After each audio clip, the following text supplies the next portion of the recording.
ಕುಸುಮಾವತಿಯಲ್ಲಿ ನಾನಿರುವ ಕಾಲಕ್ಕೆ ಬಳಿಯಾಗಿ ಬಂದವನು ದೇವೇಂದ್ರ ತನ್ನ ಕಷ್ಟದ ಕಥೆಯನ್ನು ವಿಸ್ತರಿಸಿದ. ತಾರಕಾಸುರ ಅನ್ನುವಂತಹ ದೈತ್ಯ ದಾನವ ಬ್ರಹ್ಮನಿಂದಲೇ ವರ ಸಂಪಾದನೆ ಮಾಡಿಕೊಂಡಿದ್ದಾನಂತೆ. ಹರಗಿರಿಗೆಯಲ್ಲಿ ಹುಟ್ಟಿದ ಮಗನಿಂದ ಮಾತ್ರ ಮರಣ ಅನ್ನುವ ಹಾಗೆ. ಆದ್ರೆ ಏನು ಮಾಡುವ, ಒಂದು ಕಡೆಯಲ್ಲಿ ಪರಮೇಶ್ವರ ತಪಸ್ಸನ್ನು ಮಾಡ್ತಾ ಇದ್ದಾನೆ, ಇನ್ನೊಂದು ಕಡೆಯಲ್ಲಿ ಗಿರಿಜಿ ತಪಸ್ಸನ್ನು ಮಾಡ್ತಾ ಇದ್ದಾಳೆ. ಇವರಿಬ್ಬರು ಜೊತೆಯಾಗುವುದಕ್ಕೆ ಸಾಧ್ಯ ಇಲ್ಲ, ಮಗ ಹುಟ್ಟುವುದಕ್ಕೆ ಸಾಧ್ಯ ಇಲ್ಲ ಅನ್ನುವುದನ್ನು ಅರ್ಥ ಮಾಡಿಕೊಂಡಂತ ತಾರಕಾಸುರ ಅನ್ಯಾಯ ಅನಾಚಾರ ಧರ್ಮಗಳನ್ನೇ ಮಾಡುತ್ತಾ ಯುವಕ ಕಂಟಕನಾಗಿದ್ದಾನೆ. ದೇವಲೋಕವನ್ನು ಸೇರಿ ಇಂದ್ರಾದಿ ಸುಮನಸರನ್ನು ಬಳಿದೋಡಿಸಿದ್ದಾನಂತೆ. ನನ್ನ ಬಳಿಯಾಗಿ ಬಂದವನು ದೇವೇಂದ್ರ ತನ್ನ ಕಷ್ಟವನ್ನು ಹೇಳಿಕೊಂಡ. ಅವನಿಗೆ ಅಭಯದ ಮಾತನ್ನು ಕೊಟ್ಟು ಪರಮೇಶ್ವರನ ತಪಸ್ಸನ್ನು ಕೆಡಿಸಬೇಕು ಅನ್ನುವಂಥ ಉದ್ದೇಶದಿಂದ ಹೊರಟು ನಿಂತಿದ್ದೇನೆ. ತಡ ಮಾಡುವುದಲ್ಲ, ಸಾಗುತ್ತೇನೆ ಮುಂದೆ.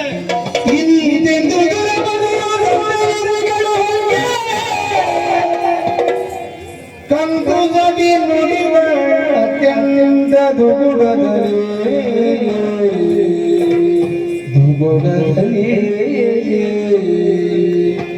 ಜೀವಿಗೆ ಜಗಲು ನುಡಿಯನು, ಜೀವಿಗೆ ಜಗಲು ನುಡಿಯನು.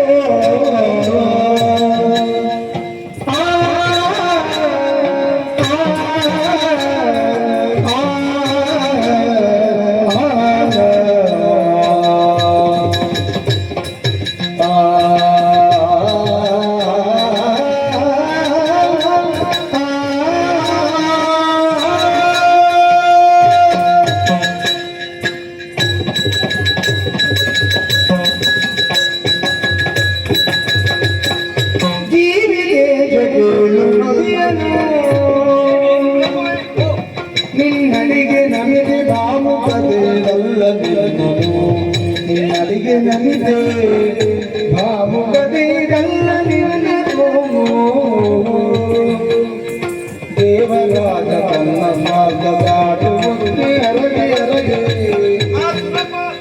ದೇವರಾಜ ತನ್ನ ಮಾರ್ಗ ದಾಟುವಂತೆ ಅರಗೆ ಅರಗೆ.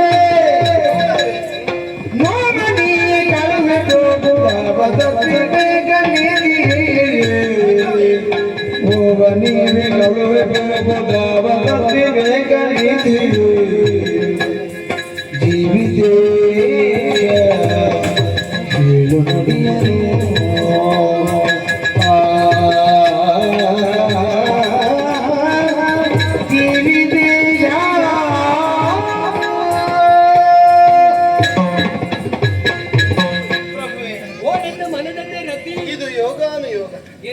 ಎಲ್ಲಿಯೋ ಕಳೆದು ಹೋಗಬೇಕಾಗಿದೆ ನನ್ನ ಬದುಕು.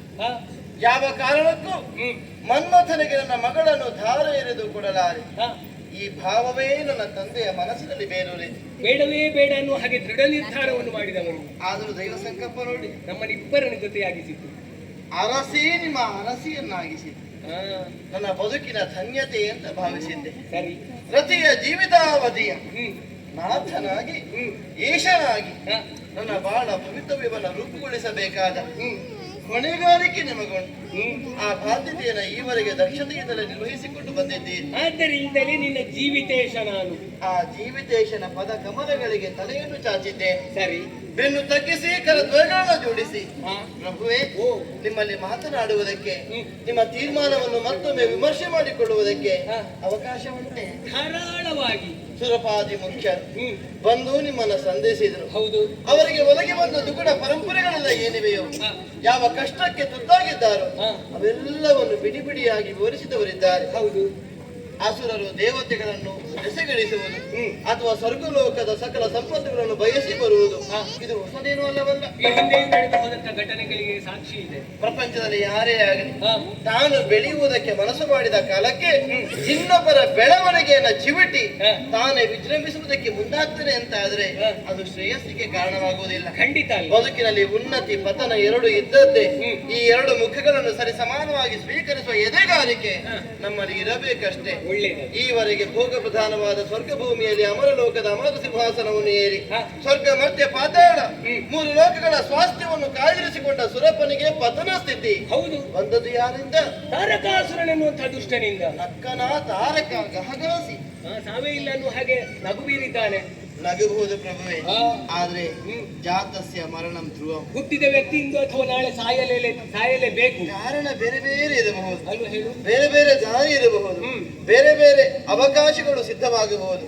ಆದ್ರೆ ಯಾವನಿಗೆ ಹುಟ್ಟು ಉಂಟು ಅವನು ಇಂದಲ್ಲ ನಾಳೆ ಸಾಯಲೇಬೇಕು. ಸಾಯಲೇಬಾರದು ಅಂತಾದ್ರೆ ಅವನು ಲೋಕದಲ್ಲಿ ಹುಟ್ಟಲೇಬಾರದು. ಹಸುರನ್ನು ಮಾಡುವುದು ಅದನ್ನೇ ಅಲ್ವಾ? ಮರಣವನ್ನ ಮೀರಿ ನಿಲ್ಲಬೇಕು, ಮರಣದ ಭೀತಿಯನ್ನು ಅತಿಕ್ರಮಿಸಬೇಕು ಎನ್ನುವ ಭಾವದಿಂದ ಒಂದಲ್ಲ ಒಂದು ಬಗೆಯಿಂದ ವರ ಸಂಪಾದನೆಯನ್ನು ಮಾಡಿಕೊಳ್ಳುವ ಮೂಲಕ ಅತಿಶಯದಿಂದಲೇ ಮೆರೆದಾಡ್ತಾರೆ. ಪರಿಣಾಮದಲ್ಲಿ ತಮ್ಮನ್ನು ತಾವು ಮೆರೆಸುವ, ತಮ್ಮನ್ನು ತಾವು ವಿಜೃಂಭಿಸುವ, ತಮ್ಮನ್ನು ತಾವು ಬಗೆ ಬಗೆಯಿಂದ ಬಿಂಬಿಸಿಕೊಳ್ಳುವ ಕಾಲಕ್ಕೆ, ಹಸ್ತಕ್ಷೇಪವನ್ನು ಮಾಡಿದ ಕಾಲಕ್ಕೆ ಅಥವಾ ಕಾರ್ಯಪ್ರವೃತ್ತರಾದ ಕಾಲಕ್ಕೆ ಇನ್ನೊಬ್ಬರ ಉನ್ನತಿ, ಇನ್ನೊಬ್ಬರ ಬದುಕು ಅವರಿಗೆ ಗಣ್ಯ ಅಂತ ಎನಿಸುವುದಿಲ್ಲ. ಈಗ ವರ್ತಮಾನದಲ್ಲಿ ಸುರಪನಿಗಾದರೂ ಒದಗಿದ ಸ್ಥಿತಿಯ ಪರಿಣಾಮದಿಂದಲೇ ಪ್ರಭುವೆ ಬಂದವರನ್ನು ಸಂತೈಸಿದ್ದು ಮಾತ್ರವಲ್ಲದೆ ಯಾವ ತೀರ್ಮಾನವನ್ನು ಕೈಗೊಂಡು ಹೊರಟು ನಿಂತಿದ್ದವರು ಅದನ್ನು ಯೋಚಿಸುವಾಗ ತಡೆಯದೆ ಮತ್ತೇನು ದಾರಿ ಉಂಟು ನನಗೆ? ಏನು ತಡೆ? ಅವನೇನೋ ತನ್ನ ಹಿತವನ್ನ ಯೋಚಿಸಿ ಕಡೆಗೆ ಬಂದ. ಲೋಕಕ್ಕೆ ಹಿತವನು ಶಕ್ರ. ಅದು ಹೌದು, ಜಗಕ್ಕೆ ಹಿತವನು ಶಕ್ರ. ಲೋಕಕ್ಕೆ ಮಂಗಳ ಆಗ್ಬೇಕು ಅನ್ನೋ ಹಾಗೆ ಯೋಚನೆ ಮಾಡುವವನಲ್ಲ. ಆ ಒಂದು ಹೆಗ್ಗಳಿಕೆ ಅವನಿಗುಂಟು. ಹೌದು. ಆದ್ರೆ ಹೊತ್ತಿಗೆ ಇನ್ನೊಂದನ್ನು ಯೋಚಿಸಬೇಕು. ಏನು? ಅಲಭ್ಯ ಲಾಭವೇ ಯೋಗ, ಲಬ್ಧ ಸಂರಕ್ಷಣೆ ಕ್ಷೇಮ. ಅಂದ್ರೆ ಅಲಭ್ಯವಾಗಿ ದಕ್ಕಿದ್ದು ಅದು ಯೋಗ, ದಕ್ಕಿದ ಮೇಲೆ ಉಳಿಸಿಕೊಳ್ಳಬೇಕಾದದ್ದು ಅದು ಕ್ಷೇಮ. ಜತೆಯಾದರೆ ಯೋಗ ಕ್ಷೇಮ. ತನ್ನ ಯೋಗಕ್ಷೇಮವನ್ನು ಆಲೋಚಿಸಿ ಒಂದಲ್ಲ ಒಂದು ವಿಧದಿಂದ ತನಗೆ ಸಿಕ್ಕಿದ ಸ್ವರ್ಗವನ್ನು ಉಳಿಸಿಕೊಳ್ಳಬೇಕೆನ್ನುವ ಬಾಧ್ಯತೆ ಅವನಿಗುಂಟು. ಅದಕ್ಕೆ ಬೇಕಾಗಿ ಅವನು ಒಪ್ಪಿದ ನಡೆ, ಅವನು ಹೌದು ಅಂತ ಸ್ವೀಕರಿಸಿದ ಬಗೆಯನ್ನು ನಿಮ್ಮ ಸನ್ನಿಧಾನದಲ್ಲಿ ನಿವೇದಿಸುವ ಮೂಲಕ ನಿಮ್ಮ ಮೂಲಕ ಅದನ್ನು ಸಾಧಿಸಬೇಕೆನ್ನುವಂತಹ ಮನಸ್ಥಿತಿಗೆ ಒಳಗಾಗಿದ್ದಾನೆ. ನಾನು ಯೋಚಿಸುವುದು ಇಷ್ಟನ್ನೇ, ತನ್ನ ಬಗೆಗಾಗಿ ಯೋಚಿಸುವ ಅವನದು ಸ್ವಾರ್ಥವಲ್ಲದೆ ಮತ್ತೇನು, ಅವನ ಸ್ವಾರ್ಥದಾಟಕ್ಕೆ ನಿಮ್ಮ ಬದುಕನ್ನು ಬಲಿ ಕೊಡುವುದಕ್ಕೆ ಅವನು ಮುಂದಾಗ್ತಾನೆ ಅಂತಾದ್ರೆ ಸದ್ವಿವೇಕದಿಂದಲೇ ಯೋಚಿಸಬೇಕು, ಅವಲೋಕಿಸಬೇಕು. ಆ ಬಳಿಕ ಗೈದ ತೀರ್ಮಾನವನ್ನು ಸರಿಯಾಗಿ ವಿಮರ್ಶಿಸಿ ಮುಂದಡಿ ಇಡಬೇಕು ಪ್ರಭುವೆ. ಆಗಬಹುದಾದ ಪರಿಣಾಮ ಶಿವನ ತಪಸ್ಸನ್ನೇ ಕೆಡಿಸುವುದಕ್ಕೆ ನೀವು ಮುಂದಾಗ್ತೀರಿ ಅಂತಾದ್ರೆ ಎದುರಿಸಬೇಕಾದಂತಹ ದುಸ್ಥಿತಿಗಳು ಇವೆಲ್ಲವನ್ನು ಆಲೋಚಿಸಬೇಕು, ಅಲ್ಲದೆ ನಮ್ಮ ಬದುಕನ್ನು ಯೋಚಿಸಬೇಕು. ನನ್ನ ಜೀವಿತ ಭದ್ರವಾಗಿ ಉಳಿಬೇಕು ಅಂತಾದ್ರೆ ಜೀವಿತೇಶನಾದ ನಿಮ್ಮ ಸುಭದ್ರತೆಯ ಕುರಿತಾಗಿ ಆಲೋಚಿಸಬೇಕಾದದ್ದು ರತಿಯಾದ ನನಗೆ ಕರ್ತವ್ಯ.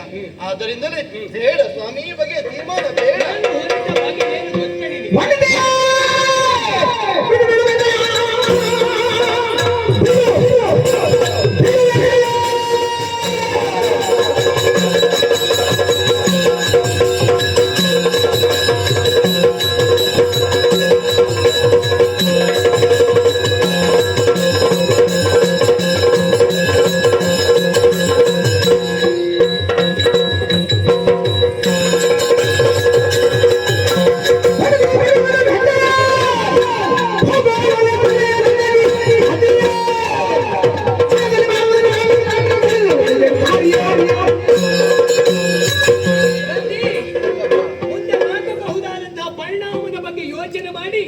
ಮನಸ್ಸಿನಲ್ಲಿ ಹುಟ್ಟಿಕೊಂಡಂತಹ ಭಾವನೆಯನ್ನು ನೀನು ವಿಸ್ತರಿಸಿಕೊಂಡೆ. ಭೀತಿಗೊಂಡಿದೆ ಮನ. ನಾನು ಹೊರಟದ್ದು ಯಾಕೆ, ಆಗಬಹುದಾದಂತಹ ಘಟನೆ ಏನು, ಎಲ್ಲವನ್ನು ಚೆನ್ನಾಗಿ ಯೋಚನೆ ಮಾಡಿಯೇ ಮುಂದಡಿ ಇಟ್ಟದ್ದು. ಆದ್ರೆ ಯಾವುದೇ ಒಂದು ಸ್ವಾರ್ಥ ಚಿಂತನೆಯಿಂದ ಹೊರಟದ್ದಲ್ಲ. ಅಥವಾ ದೇವೇಂದ್ರ ಸ್ವಾರ್ಥ ಚಿಂತನೆಯನ್ನು ಮಾಡುವುದರ ಮೂಲಕವಾಗಿ ನನ್ನನ್ನು ಬಲಿ ಕೊಡುವುದಕ್ಕಾಗಿ ಈ ಪ್ರಯತ್ನವನ್ನು ಮಾಡಿದ್ದಾನೆ ಅನ್ನೋ ಹಾಗೆ ಯೋಚನೆ ಮಾಡಿದ್ರೆ ಆ ವಿಷಯವನ್ನು ಮರೆತು ಬಿಡು. ನನ್ನಪ್ಪ ಶ್ರೀಹರಿಯೇ ನನಗೆ ಆಜ್ಞೆಯನ್ನು ಮಾಡಿದ್ದಾನೆ, ಹೋಗು ಮನ್ಮಥ, ಪರಮೇಶ್ವರನ ತಪಸ್ಸನ್ನು ಕೆಡಿಸು, ಹರಗಿರಿಗೆಯನ್ನು ಒಂದಾಗಿಸು ಅನ್ನುವ ಹಾಗೆ ಅಪ್ಪನ ಆಜ್ಞೆಯನ್ನು ಮೀರುವುದಕ್ಕೆ ಅಸಾಧ್ಯನಾಗಿ ಲೋಕದ ಕಲ್ಯಾಣಕ್ಕಾಗಿ ಹೊರಟು ನಿಂತಿದ್ದೇನೆ. ನನ್ನನ್ನು ಕಲಿಸಿಕೊಡ್ತೀರ. ಬದುಕು ಒಂದು ಆಟ, ಆದ್ರೆ ಇದು ಬಾಲರಾಟ ಅಲ್ಲ ಪ್ರಭು. ಹೌದೇ?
ಜೀವನ ನೀಲಕಂಠ ಬಾಳಿಗೆ ಕೈ ನೀ ಹಾಡುಗಿರಿಯ ಜೀವನ ಬಾಲರಾಟವೇ ರಮಣ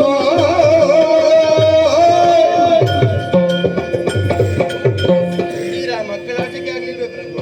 ಮಕ್ಕಳಾಟಿಕೆ ಬಾಲರಾಟ ಅಲ್ಲದೆ ಮತ್ತೇನು? ಯಾಕೆ? ಯೋಚಿಸಿದ್ದೇನೆ, ಏನು? ನನಗೆ ಹರಿನಿರೂಪ ಉಂಟು ಅಂತ ನೀವು ಆಡಿದರೆ. ಅಪ್ಪನ ಆಜ್ಞೆಯೇ ಆಗಿದೆ ನನಗೆ. ಆದ್ರೆ ಸದ್ವಿವೇಕದಿಂದ ಯೋಚಿಸಿ ಮತ್ತೆ ತೀರ್ಮಾನಿಸಿದ್ರೆ ನಾನು ಆಡಿದ್ದು ಯಾಕೆ? ಯಾಕೆ? ಯಾವುದೇ ಒಂದು ವಸ್ತುಸ್ಥಿತಿಯನ್ನು ಸಾಧಿಸುವಲ್ಲಿ ಹ. ಆತ್ಯಂತಿಕವಾಗಿ ಒದಗಬಹುದಾದಂತಹ ಪರಿಣಾಮ, ಹ್ಮ್. ಆ ಕುರಿತು ಲಕ್ಷ್ಯ ವ್ಯಕ್ತಿಯಾದವನಿಗೆ ಇರಬೇಕಾದದ್ದು. ಮುಂದೆ ಆಗಬಹುದಾದಂತಹ ಸಮಸ್ಯೆಯ ಬಗ್ಗೆ ಯೋಚನೆ ಮಾಡಿಯೇ ಅವನು ಮುಂದಡಿಯಿಡಬೇಕು. ಯಾವುದು ವರ್ತಮಾನದಲ್ಲಿ ಅಸಾಧ್ಯವಾಗಿದೆಯೋ ಹ. ಅದನ್ನು ಸಾಧಿಸುವ ಉದ್ದೇಶದಿಂದಲೇ ನೀವು ಕಾರ್ಯಪ್ರವೃತ್ತರಾಗಿದ್ದೀರಿ. ಹೌದು. ಕೈಯಲ್ಲಿ ಕಪ್ಪಿಲನ್ನು ಧರಿಸಿ ಭೂಷಣಗಳನ್ನು ಹೂಡುವ ಮೂಲಕ ಹ. ನಾನು ಅಷ್ಟನ್ನು ಸಾಧಿಸ್ತೇನೆ ಎನ್ನುವಂತಹ ವಿಶ್ವಾಸ ನಿಮ್ಮೊಳಗುಂಟು. ಇಕ್ಷು ಚಾಪವನ್ನು ಕೈಗೊಂಡು ಪಂಚ ಕುಸುಮ ಶರಗಳನ್ನು ಯಾವ ವಿಷಮಾಕ್ಷರಿಂದ ನೀವು ಸ್ವೀಕರಿಸಿಕೊಂಡಿರೋ ಅಂತಹ ಕುಸುಮಾಕ್ಷಿಗಳ ಪ್ರಭಾವದಿಂದ ಲೋಕವನ್ನೇ ತಲ್ಲಣಗೊಳಿಸುವ ಹಾಗೆ ಮಾಡಿ ಆ ಮೂಲಕ ಲೋಕ ಕ್ಷೇಮವನ್ನ ಸಾಧಿಸುವುದಕ್ಕೆ ನೀವು ಮನಸ್ಸು ಮಾಡಿದ್ದೀರಿ. ಆದ್ರೆ ಯಾರ ತಪಸ್ಸನ್ನ ಕೆಡಿಸುವುದಕ್ಕಾಗಿ ಹೊರಟದ್ದು ಅನ್ನೋ ಕುರಿತಾಗಿ ಯೋಚನೆ ಬೇಡ ಪ್ರಭುವೆ. ಪರಮೇಶ್ವರ ಶಿಖಿನಯನ ಹೌದು. ಉರಿನೇತ್ರವನ್ನ ಹೊಂದಿರುವವನು, ಸುಮ್ಮಗೆ ಹಾಗೆ ಅಲಂಕಾರಿಕವಾಗಿ ಅಲ್ಲಲ್ಲ ಅವನಿಗೆ ಮೂರನೇ ಕಣ್ಣು. ಖಂಡಿತ ಅಲ್ಲ. ಲಯಾಧಿಕಾರಿ, ಸೃಷ್ಟಿಯನ್ನು ಪಾಲನೆಯನ್ನು ಸಮ ನಿಯಂತ್ರಣದಲ್ಲಿ ಕಾಯ್ದಿರಿಸಿಕೊಳ್ಳಬಹುದಾದಂತಹ ಯೋಗ್ಯತೆಯನ್ನು ಸಂಪಾದಿಸಿದವ, ಲಯಕರ್ತೃ ನಿಯಂತ್ರಣವನ್ನು ಸಾಧಿಸುವವ, ಉರಿಗಣ್ಣನ್ನು ತೆರೆದನೆಂದಾದರೆ ಸಕಲ ಸೃಷ್ಟಿಯನ್ನು ಸುಟ್ಟು ಸುಡುಕರೆಯನ್ನಾಗಿಸಿ ತಾನೇನು ಅನ್ನುವುದನ್ನು ಕಾಣಿಸಿಕೊಡಬಲ್ಲ ದಕ್ಷತೆ ಅವನಿಗಳು. ಮಹಾಬಲನಿದ್ದಾನೆ, ದೃಢ ಸನ್ನಿಭನಿದ್ದಾನೆ, ಸ್ಥಾನವಾಗಿದ್ದಾನೆ, ತನ್ನನ್ನು ತಾನು ತಪಸ್ಸಿಗೆ ಒಡ್ಡಿಕೊಂಡಿದ್ದಾನೆ. ಈ ಅವಸ್ಥೆಯಲ್ಲಿ ಅವನನ್ನು ಕೆಣಕುವುದಕ್ಕೆ ಮುಂದಾಗ್ತೇನೆ ಅಂತಾದ್ರೆ ಯೋಚನೆ ಮಾಡಿ. ಅವನ ಉರಿಗಣ್ಣಿಗೆ ನೀವು ಆಹಾರವಾಗಬೇಕಾದಿತ್ತು ಪ್ರಭುವೆ. ನೀಲಕಂಠನಿದ್ದಾನೆ, ನೀಲಕಂಠನಿದ್ದಾನೆ. ಯಾವುದಕ್ಕಾಗಿ ವಿಷವನ್ನು ಕಂಠಸ್ಥಾನದಲ್ಲಿ ಧರಿಸಿರುವನು ಅವನನ್ನು ನೀವು ಚೆನ್ನಾಗಿ ಬಲ್ಲವರಲ್ವೇ? ಹೌದು. ಲೋಕಕ್ಷೇಮವನ್ನು ಸಾಧಿಸುವುದಕ್ಕಾಗಿ, ದೇವತೆಗಳಿಗೆ ಬಂದೊದಗಿದ ದುರಿತವನ್ನು ಪರಿಹರಿಸುವ ಸದುದ್ದೇಶಕ್ಕೆ ಬೇಕಾಗಿ ಅಂತಹ ನೀಲಕಂಠನನ್ನ ಕೆಣಕುವ ಸ್ಥಿತಿ ನಿಮಗೆ ಸಮಣಿಸುತ್ತೆ ಅಂತಾದ್ರೆ ಪ್ರಭುವೆ, ನಾನು ನನ್ನ ಮಾಂಗಲ್ಯದ ಕುರಿತಾಗಿ ಆಲೋಚನೆಯನ್ನು ಮಾಡಬೇಕಾಗ್ತಾನೆ. ನಾಳೆ ಸ್ವೀಕರಿಸಬೇಕಾದ ಆ ಸ್ಥಿತಿಯನ್ನ, ಧೀರತೆಯನ್ನ ನಾನು ಒಪ್ಪಿಕೊಳ್ಳುವುದಕ್ಕೆ ಸಾಧ್ಯವಾಗುತ್ತಿಲ್ಲ. ಯಾವ ಹೆಣ್ಣೇ ಆಗಲಿ ತನ್ನ ಮಾಂಗಲ್ಯದ ಕುರಿತಾಗಿ, ತನ್ನ ಗಂಡನ ಏಳಿಗೆಯ ಕುರಿತಾಗಿ ಆಲೋಚಿಸಲು ಬಿಟ್ರೆ ನಾಳೆ ಲೋಕಕ್ಕೆ ಅನ್ನೋದು ಕುರಿತಾಗಿ ಅವಳಿಗೆ ಗೊಡವೆ ಇರುವುದಿಲ್ಲ, ಆಲೋಚನೆಯೂ ಬೇಡ. ವೈಧವ್ಯ ಅಮಂಗಳದ ಪದ, ಹೆಣ್ಣಾದವಳು ಹೇಳಕೂಡದು. ಆದರೆ ಈಗ ನೀವು ಕೈಗೊಳ್ಳಬಹುದಾದ ಈ ಒಂದು ಕಾರ್ಯದಲ್ಲಿ ಆಗಬಹುದಾದ ಪರಿಣಾಮ ನನಗೆ ಅಂತಹದೇ ಸ್ಥಿತಿಯನ್ನು ಒದಗಿಸಿಕೊಡುತ್ತದೆ ಪ್ರಭುವೆ. ಅದಕ್ಕಾಗಿ ನಿಮ್ಮನ್ನು ತಡೆಯುತ್ತಾ ಇದ್ದೇನೆ. ಬಾಲರಾಟವೇ ಇದು. ದುಡುಕಿ ಈ ಬಗೆಯಿಂದ ತೊಡಗಿಸಿಕೊಂಡ್ರೆ ಪರಿಣಾಮ ವಿಪರೀತವಾದೀತು ಪ್ರಭುವೆ, ವಿಪರೀತವಾದೀತು. ಏನು ವಿಚಾರ ನನಗೆ ಗೊತ್ತಿಲ್ಲ ಅಂತ ಭಾವಿಸಿದ್ದೆ.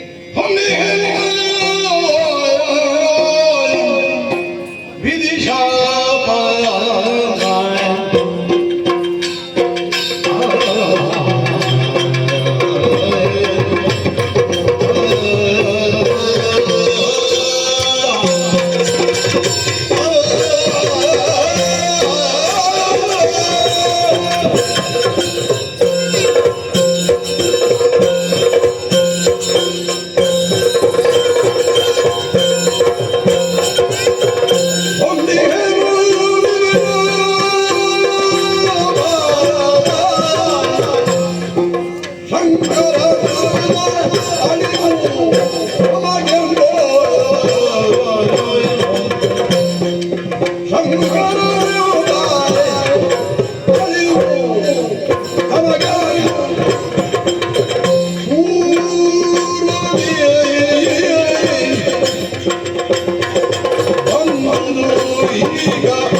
ಗೊತ್ತಾಗ್ತದೆ.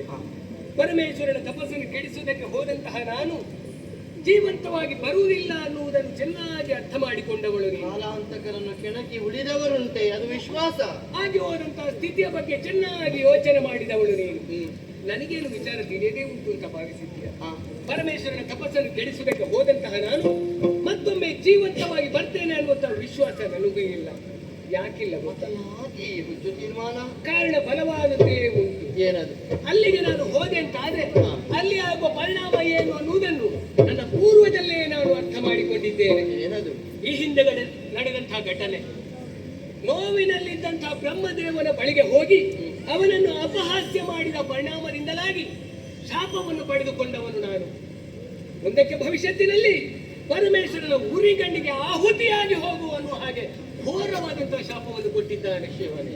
ಅಲ್ಲಿಂದ ಕಣ್ಣೀರ ಧಾರೆಯನ್ನು ಸುರಿಸುತ್ತಾ ಶ್ರೀಹರಿಯ ಪದಮೂಲವನ್ನು ಸೇರಿಕೊಂಡ ಕಾಲಕ್ಕೆ ಒಂದು ಮಾತು ಹೇಳಿದ್ದಾನೆ. ಲೋಕದಲ್ಲಿ ಅಳಿಯುವುದು ಕಾಯ, ಉಳಿಯುವುದು ಕೀರ್ತಿ. ಮಗನೇ, ಈ ಪ್ರಪಂಚದಲ್ಲಿ ದೇಹ ಶಾಶ್ವತ ಅಲ್ಲ, ನಾವು ಮಾಡಿದಂತಹ ಸಾಧನೆ ಶಾಶ್ವತವಾಗಿ ಉಳಿಯುತ್ತದೆ. ಶರೀರ ಅಲ್ವಾ ಹೇಳು? ಈ ದೇಹ ಯಾವತ್ತಿದ್ರು ಪರರಿಗೆ ಉಪಕಾರವಾಗುವ ಹಾಗಿರ್ಬೇಕು, ಅಂತ ಕಾರ್ಯದಲ್ಲಿ ನಾವು ತೊಡಗಿಕೊಳ್ಬೇಕು ಅನ್ನೋ ಹಾಗೆ. ಆದ್ದರಿಂದ ಭವಿಷ್ಯತ್ತಿನ ಬಗ್ಗೆ ಯೋಚನೆ ಮಾಡಿದಂತಹ ನಾನು ಈಗ ಹೊರಟು ನಿಂತಿದ್ದೇನೆ. ನನ್ನ ಶಾಪದ ಪರಿಣಾಮ ಅದನ್ನು ಎದುರಿಸುವುದಕ್ಕಾಗಿ ಸಿದ್ಧನಾಗಿ ನಿಂತವನು. ಮನಸ್ಸಿನಲ್ಲಿ ಯಾವುದೇ ಒಂದು ರೀತಿಯ ದುಗುಡವನ್ನು ಇರಿಸಿಕೊಳ್ಳದೆ ನನ್ನನ್ನು ಭರಿಸಿಕೊಡು. ಆದ್ರೆ ಒಂದಂತೂ ಸತ್ಯ, ಮದುವೆ ಆದ ಅಂದಿನಿಂದ ಇಂದಿನವರೆಗೆ ನನ್ನ ಮನಸ್ಸನ್ನು ನೀನು ಅರ್ಥ ಮಾಡಿಕೊಂಡು, ನಿನ್ನ ಮನಸ್ಸನ್ನು ನಾನು ಅರ್ಥ ಮಾಡಿಕೊಂಡು ಜೊತೆಯಾಗಿ ಕಾಲವನ್ನು ಕಳೆದವರು. ಆದ್ರೆ ಮುಂದಕ್ಕೆ ನನ್ನ ಜೀವನದಲ್ಲಿ ಯಾರೂ ಇಲ್ಲ ಅನ್ನುವ ಹಾಗೆ ಯೋಚನೆ ಮಾಡಬೇಡ. ಇಂದು ನಾನು ಅಳಿದು ಹೋದೆ ಅಂತ ಆದ್ರೆ ಮತ್ತೊಂದು ಜನ್ಮದಲ್ಲಿ ನಿನಗೆ ಪತಿಯಾಗಿ ನಾನೇ ಒದಗಿ ಬರ್ತೇನೆ. ಸಮಾಧಾನವನ್ನು ರಮಣ ನಿನ್ನ ಕಳೆಯೇ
ರಮಿಸುವವನಾದ್ದರಿಂದಲೇ ರಮಣ ತನ್ನ ಹೆಂಡತಿಯನ್ನು ರಮಿಸಬೇಕಾದ ಕರ್ತವ್ಯ ಗಂಡನಾದವನಿಗೆ ಇರ್ತದೆ, ರಕ್ಷಿಸಬೇಕಾದ ಹೊಣೆಗಾರಿಕೆ ಗಂಡನಾದವನಿಗೆ ಇರ್ತದೆ.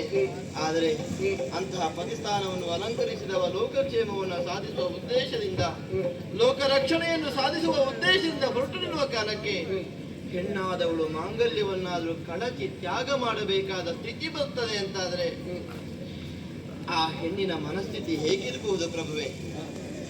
ಲೋಕ ಕಲ್ಯಾಣವನ್ನು ಸಾಧಿಸುವ ಉದ್ದೇಶಕ್ಕಾಗಿ ನಿಮ್ಮನ್ನು ಕಳೆದುಕೊಳ್ಳಬೇಕೆ? ನಾನು ಪತಿವಿಹೀನಳಾಗಬೇಕೆ? ನಿಮ್ಮನ್ನು ಬಿಟ್ಟು ಕೊಡಬೇಕೆ? ಹೆಣ್ಣಾದವಳು ಯಾವುದನ್ನಾದರೂ ತ್ಯಾಗ ಮಾಡಬಹುದು, ಯಾವ ಸಂಬಂಧವನ್ನಾದರೂ ಬಿಟ್ಟು ಬಿಡಬಹುದು.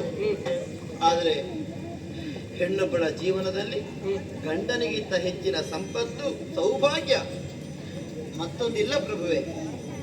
ಆ ಸೌಭಾಗ್ಯವನ್ನು ಬಿಟ್ಟು ಹೆಣ್ಣಾದವಳು ಹೇಗೆ ಇರುವುದಕ್ಕೆ ಸಾಧ್ಯವಾಗ್ತದೆ? ಆದ್ದರಿಂದಲೇ ಹಾಡಿದ್ದು ವೈದವ್ಯ. ಒಂದು ಕ್ಷಣಕ್ಕಾದರೂ ನನಗೆ ಅದನ್ನು ಸಹಿಸುವುದಕ್ಕೆ ಆಗುವುದಿಲ್ಲ ಸ್ವಾಮಿ. ಹೆಣ್ಣೊಬ್ಬಳು ಅಮಂಗಳದ ದಿನಗಳನ್ನು ಹೇಗೆ ಒಪ್ಪಿಕೊಳ್ಳುವುದಕ್ಕೆ ಸಾಧ್ಯ? ಇನ್ನೊಬ್ಬರ ಮೂದಲಿಕೆಯ ಮಾತುಗಳಿಗೆ ಕಿವಿಯಾಗುವುದಕ್ಕೆ ಹೆಣ್ಣಾದವಳಿಗೆ ಕೂಡಿಯಿತೆ ಇಲ್ಲ. ನಿತ್ಯ ಸುಮಂಗಲಿಯಾಗಿರಬೇಕು ಅಂತ ಸಾಮಾನ್ಯರಂತೆ ನಾನು ಭಾವಿಸಿದವಳು. ಪತಿಗಿಂತ ಹೆಚ್ಚಿನ ದೇವರು ಹೆಣ್ಣಾದವಳ ಬದುಕಿನಲ್ಲಿ ಮತ್ತೊಬ್ಬರಿಲ್ಲ. ಆದ್ದರಿಂದಲೇ ಪತಿಯೇ ಪರದೈವ. ಇನ್ನೊಬ್ಬ ದೇವನನ್ನ ಪೂಜಿಸಬೇಕು ಅಂತಾದ್ರೂ, ಅನ್ಯ ದೇವನಿಗೆ ನಮಸ್ಕರಿಸಬೇಕು ಅಂತಾದ್ರೂ ಹೆಣ್ಣಾದವಳು ಗಂಡನ ಅನುಮತಿಯನ್ನು ಕೋರಬೇಕು. ಗಂಡನಾದವ ಅದಕ್ಕೆ ಅವಕಾಶವನ್ನು ಮಾಡಿಕೊಡಬೇಕು. ಅಂತಹ ಹಿರಿಸ್ಥಾನ ಉಂಟು ಪತಿಯಾದವನಿಗೆ. ಅಂತಹ ನಿಮ್ಮನ್ನ ಕಳೆದು ವಿರಹ ಯಾತನೆಯನ್ನು ನಾನೆಂತೂ ಸಹಿಸಲಿ? ನನಗೆ ಸಾಧ್ಯವಾಗುವುದೇ? ನನಗೂ ಅಸಾಧ್ಯವಷ್ಟೇ. ಅಲ್ಲದೆ ನಿಮ್ಮನ್ನ ಹರಸಿ ಮತ್ತೆ ಬದುಕು ನೂಕುವುದಕ್ಕೆ ಹೇಗೆ ಸಾಧ್ಯವಾಗ್ತದೆ ಹೇಳಿ ಪ್ರಭುವೆ? ಇಲ್ಲ. ಯಾವ ತೋಳ ತೆಕ್ಕೆಯಲ್ಲಿ ಬದುಕಿನ ಸಕಲ ಸುಖ ಸಂಪದವನ್ನು ಅನುಭವಿಸಿದೆನೋ, ಯಾವನ ಸಾಂಗತ್ಯದಲ್ಲಿ ಹೆಣ್ತನದ ಸಾರ್ಥಕ್ಯವನ್ನು ಹೊಂದಿದೆನೋ, ಅಂತವನಾಗಲಿ ಈ ರತಿ ಹೇಗೆ ಇರುವುದಕ್ಕೆ ಸಾಧ್ಯವಾಗ್ತದೆ ಪ್ರಭುವೆ? ಮರುಗಬೇಡ ರಮಣಿ,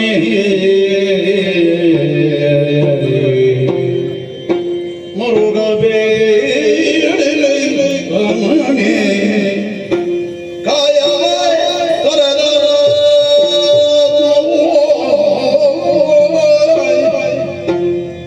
ಕಾಯ ತೊರೆದರ ತವ ಹೃದಯ ಮಂದಿರದಿ ಸುಸ್ಥಿರ ಒಪ್ಪುದು. ಕಾಯವ ತೊರೆದರ ತವ ಹೃದಯ ಮಂದಿರದಿ ಸುಸ್ಥಿರ ಒಪ್ಪುದು. ತ್ರೈಭುವನ ಕ್ಷೇಮ ಮರುಭವನಿ ಹರಿತನು ಗಮನಿಸುವಿ, ಮರುಭವನಿ ಹರಿತನು ಗಮನಿಸುವಿ. ಮರೆಯದ ನಿರೀಕ್ಷೆಯಲ್ಲಿರುವ ಮರೆಯದ ನಿರೀಕ್ಷೆಯಲ್ಲಿರುವ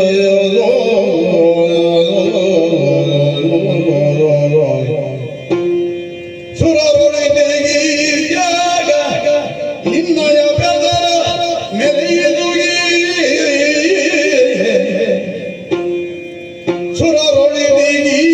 ಸುರರೊಳಗಿಯಾಗ ನಿನ್ನಯ ಬೆದರ ಮೆರೆಯುವುದೇ. ಮರುಗಬೇಡಲೇ ರಮಣಿ,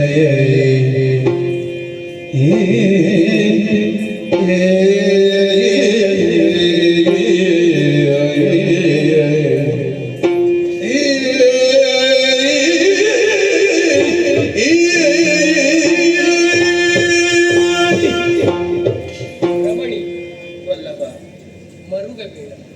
ಮರುಗದೆ ವಿಧಿ ಉಂಟೆ? ಈ ಲೋಕದಲ್ಲಿ ಕಾಣಿಸಿಕೊಂಡಂತ ಯಾವಳೇ ಇರಲಿ, ತಾನು ಸುಮಂಗಲಿಯಾಗಿ ಸಾಯಬೇಕು ಅನ್ನೋ ಹಾಗೆ ಬಯಸ್ತಾಳೆ. ರಾಜ ಹಣೆಯ ಕುಂಕುಮವನ್ನು ಅಳಿಸಿಕೊಂಡು ಗಳ್ಳ ಮಾಂಗಲ್ಯವನ್ನು ಕಳೆದುಕೊಂಡು, ಕೈಯ ಬಳೆಗಳನ್ನು ಕಳೆದುಕೊಂಡು, ಅಮಂಗಲಕರವಾದಂತಹ ಮುಖವನ್ನು ಲೋಕದ ಮಂದಿಗಳಿಗೆ ತೋರಿಸುವುದಕ್ಕೆ ಯಾರೂ ಇಷ್ಟಪಡುವುದಿಲ್ಲ. ಆದರೆ ನಮ್ಮ ಸ್ಥಿತಿಯನ್ನು ಚೆನ್ನಾಗಿ ಯೋಚನೆ ಮಾಡು. ನಾನು ಹೊರಟಂತಹ ಉದ್ದೇಶ ಏನು? ಒಂದು ಲೋಕದಲ್ಲಿ ಧರ್ಮ ಉದ್ಧಾರ ಆಗಬೇಕು, ಧರ್ಮ ಸಂಸ್ಥಾಪನೆ ಆಗಬೇಕು. ಮತ್ತೊಂದೆಡೆಯಿಂದ ಬ್ರಹ್ಮನಿಂದ ಪಡೆದಂತಹ ಶಾಪ ಏನುಂಟಾದ್ರೆ ಪರಿಹಾರವೂ ಆಗಬೇಕು ಅನ್ನುವಂಥ ಉದ್ದೇಶದಿಂದ ಹೊರಟು ನಿಂತಿದ್ದೇನೆ. ಆವಾಗ ನಾನು ಮಾಡಿದ ಹಾಗೆ ಕಾಯ ಅಳಿದು ಹೋದರೆ ಹೋಗಿ, ಪ್ರಪಂಚದಲ್ಲಿ ಹೆಸರು ಮಾತ್ರ ಶಾಶ್ವತವಾಗಿ ಉಳಿಯುತ್ತದೆ. ಒಳ್ಳೆಯ ಮುಹೂರ್ತದಲ್ಲಿ ನಮ್ಮಿಬ್ಬರ ಜೀವನದಲ್ಲಿ ಮದುವೆ ಅನ್ನುವಂಥ ಮಂಗಲ ಕಾರ್ಯ ನಡೆದು ಹೋಯಿತು. ಅಂದಿನಿಂದ ಇಂದಿನವರೆಗೆ ಜೊತೆಯಾಗಿ ಕಾಲವನ್ನು ಕಳೆದವರು ನಾವು. ನಿನ್ನನ್ನು ನನ್ನ ಮನಸ್ಸಿನಲ್ಲಿ ಶಾಶ್ವತವಾಗಿ ನೆಲೆಗೊಳಿಸಿದವರು ನಾನು ಅಳಿದು ಹೋದೆ ಅಂತ ಆದರೂ ಕೂಡ ನೀನು ಮಾತ್ರ ನನ್ನ ಎದೆಯಲ್ಲಿ, ನನ್ನ ವಕ್ಷಸ್ಥಳದಲ್ಲಿ ಸ್ಥಿರವಾಗಿ ಉಳಿಯುವುದಕ್ಕೆ ಸಾಧ್ಯ ಉಂಟು. ಮುಂದಕ್ಕೆ ಭವಿಷ್ಯತ್ತಿನಲ್ಲಿ ನಾನು ಆವಾಗ ಆಡಿದ ಹಾಗಲೇ ಮಾತಿನ ಹಾಗೆ ನನ್ನ ಕಾಯ ಅಳಿದು ಹೋದರೂ ಕೂಡ ಮತ್ತೊಮ್ಮೆ ಶ್ರೀಹರಿಯ ಅನುಗ್ರಹದಿಂದ ನಾನು ಈ ಲೋಕದಲ್ಲಿ ಹುಟ್ಟಿ ಬರುವುದಿದ್ದೇನೆ. ನನ್ನ ಪರೋಣದ ನಿರೀಕ್ಷೆಯಲ್ಲಿ ನೀನು ಸಾದರದಿಂದ ಕಾಯ್ತಾ ಇರು, ನಿನಗೆ ಒದಗಿ ಬರ್ತೇನೆ. ಅರ್ಥವಾಯಿತು. ಲೋಕಕ್ಷೇಮಕ್ಕಾಗಿ ಹುಟ್ಟಿಕೊಂಡವರು ತಾವು. ಹರೀತನ ಮನಸ್ಸನ್ನೇ ಮಥನ ಮಾಡಿದ ಕಾಲಕ್ಕೆ ಹುಟ್ಟಿ ಬಂದವರು ತಾವು. ಹಾಗಾದ್ರೆ ಮನ್ಮಥನಿಗೆ ಅಳಿವಿಲ್ಲ, ಖಂಡಿತ ಇಲ್ಲ. ಶರೀರ ಪತನವಾದರೂ ಆತ್ಮ ಸ್ವರೂಪದಲ್ಲಿ ನನ್ನ ಹೃದಯ ಪೀಠದಲ್ಲಿ ನೆಲೆಯಾಗ್ತೀರಿ. ಅಂಗವಿಲ್ಲದಿದ್ದರೂ ನೀವು ನನ್ನಲ್ಲಿ ನೆಲೆಯಾಗ್ತೀರಿ ಅಂತಾದ್ರೆ ರಥಿಗೆ ವೈದ್ಯವ್ಯ ಇಲ್ಲ ಅಂತ ಸ್ಪಷ್ಟ ಆಯಿತು. ಖಂಡಿತ ಅಂಗವಿಲ್ಲದ ನಿಮ್ಮನ್ನ ಮತ್ತೆ ಸಂಘ ಬೆಳೆಸಬೇಕು ಅಂತಾದ್ರೆ, ಅನಂಗನಾದ ನಿಮ್ಮನ್ನು ಮತ್ತೆ ನಾನು ಸೇರಬೇಕು ಅಂತಾದ್ರೆ ಕಾಲವನ್ನು ಸಮೀಪವಾಗ್ತದೆ ಅಂತಾದರೆ ಆ ನಿರೀಕ್ಷೆ ರತಿಗಿರ್ತದೆ. ಲೋಕ ಕಲ್ಯಾಣಕ್ಕಾಗಿ ನಿಮ್ಮನ್ನು ಬಿಟ್ಟು ಕೊಡ್ತೇನೆ ಪ್ರಭುವೆ. ಅನಂತನಾಗಿ ನಿನ್ನ ನಿನ್ನ ನಿರೀಕ್ಷೆಯಲ್ಲಿ ನಾನೇ ಉಳಿಯುವುದಕ್ಕೆ ಸಾಧ್ಯ ಉಂಟು. ಆ ರೀತಿ ಇದು